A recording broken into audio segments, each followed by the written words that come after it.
سلام سلام دوستای عزیز، چطور هستین؟ خدا کنه که جور و صحتمند و سرحال باشین.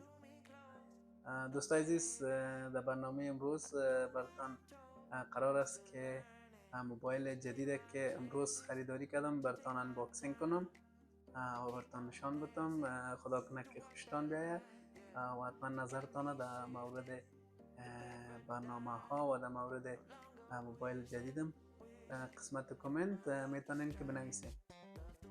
دوستای عزیز، امروز با اساس کوشش زیاد دانستم که موبایل را که میخواستم که حافظه‌اش یک ذره زیادتر باشه دانستم که خریداری کنم. تشکر از پرو موبایل از خدمات بسیار خوب و راحتشان.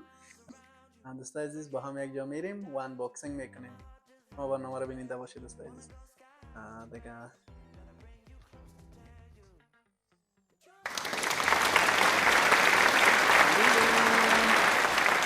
این موبایل است دوستای عزیز.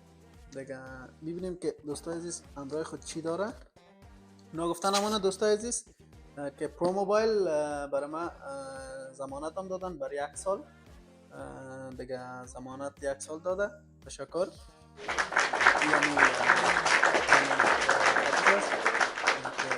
به حساب هر وقت که هر مشکل پیدا شد میتونم که پس ببرم و چنجش کنم و موبایل نو بگیرم که ضمانت خطش است. دیگه ضمانت خطش همراه پاکتش گوشه میمانیم. دیگه ببینیم دوستای عزیز که دیگه چی داره. یک پوش آیفون که به حساب توفه است. دیگه توفه همراه موبایل و ببینیم که دیگه چی داره. این دوستای عزیز ادپترش است که ادپتر اصلی خود کمپانی اپل است که تشکر از کمپانی اپل. دیگه در گوشه میمانیم دوستای عزیز. دیگه موبایل میریم با هم یک جا انباکسینگ میکنیم دوستای عزیز.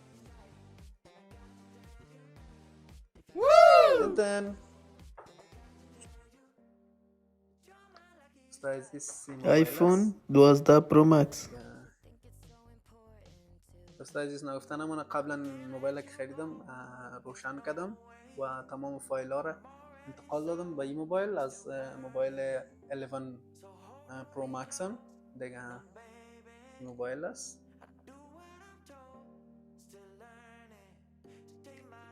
مثل آیفون 5 دیزاین شده که چارکون دیزاین شده. میبینید دوستای عزیز. دیگه با هم میریم. این صفحه موبایل است که تمام فایل های من قسمی که میبینین انتقال دادن قبلا. دیگه میریم ستینگ، قسمت ستینگ میریم به جنرال. مدل نمبرش است که MJ943LLA لس آنجلس امریکا. کپاسیتیش است 256 GB. The capacity is 256 GB. Available 206.13 GB is available. دوستای عزیز براتون زومش میکنم. چی نوشته است؟ نوشته کردن در کارتنش که دیزاین بای اپل این کالیفرنیا. تشکر زیاد دوستای عزیز از اینکه برنامه را مشاهده کردین. خدا کنه که از دیدن برنامه لذت برده باشین و برنامه مورد علاقه و پسندتان قرار گرفته باشه. دوستای عزیز، ما را به خداوند یکتا و یگانه میسپارم. شب و روز خوش داشته باشین.